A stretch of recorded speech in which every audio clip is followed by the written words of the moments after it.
సంవత్సరాల నుంచి ఇల్లు వదిలేసి భార్య పిల్లల్ని వదిలేసి అందరిని వదిలేసి ఇక్కడ వచ్చి చదువుకుంటున్నాం.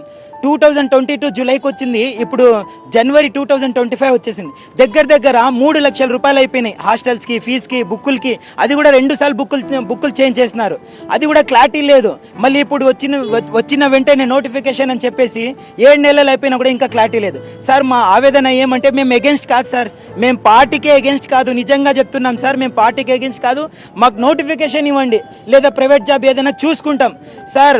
బంగారం తాకట్టు పెట్టి ఇక్కడ వచ్చే హాస్టల్ ఫీజు కడుతున్నాం. ఇప్పుడు ఏడుస్తే బాగుండదని బాధగా ఉంది నిజంగా సార్. ఇంట్లో కూడా అసలు చెప్పడానికి మాటలు లేవు.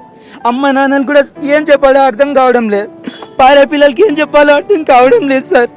సార్ బంగారం ఇంట్రెస్ట్ కట్టాలన్నా కూడా ఇబ్బంది అయిపోయింది నిజంగా. ప్రతి నెల 4,500 రూపాయల హాస్టల్ ఫీజు, ఫుడ్ ఫీజు అలా కట్టి స్టడీ హాల్లో చదువుకుంటున్నాం సార్.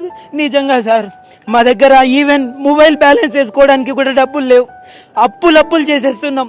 ఏదో ఒకటి క్లారిటీ ఇచ్చేస్తే మేము ప్రైవేట్ జాబ్లో ఏదైనా జాబ్ చేసుకుంటాం సార్. సార్ చాలామంది ఇప్పటి వరకు కూడా పెళ్ళిళ్ళు చేసుకోలేదు సార్. సార్ పెళ్ళిళ్ళు కూడా చాలా స్టాప్ అయిపోయినాయి సార్. ఈ పెళ్ళి అసలు మాట ఏమంటే 35 ఇయర్స్ దాటిపోతున్నాయి. ఏం చేస్తున్నావు అంటే ఇంకా చదువుకుంటున్నాడు, ఏం చేస్తున్నావు అంటే ఇంకా చదువుకుంటున్నాడు, ఎప్పుడు చూసినా చదువుకుంటూనే ఉంటావా అని చెప్తున్నారు సార్. 2022 నుంచి ఆశలు పెట్టుకున్నాం, 3 సంవత్సరాలు అయిపోయింది. మీకు హార్ట్లీ రిక్వెస్ట్ చేస్తున్నాం, ఏదో ఒకటి మాకు డెసిషన్ చేసేసాం.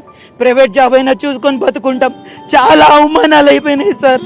ఎవరు చూసినావా ఏమంటే అవి మాటలతో హట్ చేసేస్తున్నారు. ఇంకా చదువుకుంటున్నావా, 30 సంవత్సరాలు అయిపోయినాయి, ఇంకా ఎన్ని సంవత్సరాలు చదువుతావు అని చాలా మాటలతో హట్ చేస్తున్నారు సార్. లోకేష్ సార్, మిమ్మల్ని మీరు ఒక్కటి గుర్తుపెట్టుకోండి, 2018లో మీరు నోటిఫికేషన్ సరిగ్గా ఇవ్వలేదని ఓడిపించినారు. 2025 మేము వస్తేనే మొదటి సంతకం చేసి డిఎస్సి విడుదల చేస్తామంటే మిమ్మల్ని గెలిపించినాం సార్. డిఎస్సి అభ్యర్థులు గ్రూప్ 1, గ్రూప్ 2, పోలీస్ కానిస్టేబుల్ వీళ్ళ వల్లనే మీరు రూలింగ్లో వచ్చినారు సార్. సార్ మా బాధను అర్థం చేసుకోండి సార్. మేము నిజంగా మీ పైన ఎగెన్స్ట్ లేదు. దయచేసి నోటిఫికేషన్ తొందరగా విడుదల చేయండి. మా కరువు జిల్లా అనంతపురం జిల్లా 180 పోస్టులు ఉన్నాయి. 40,000 మంది ఉన్నారు. 180 పోస్టులు మాకు చాలా తక్కువ. మినిమం 1000 పోస్టులు అనేవి దాన్ని దయచేసి దాంట్లో హాఫ్ అయినా ఇవ్వండి. తొందరగా మాకు న్యాయం చేయండి సార్.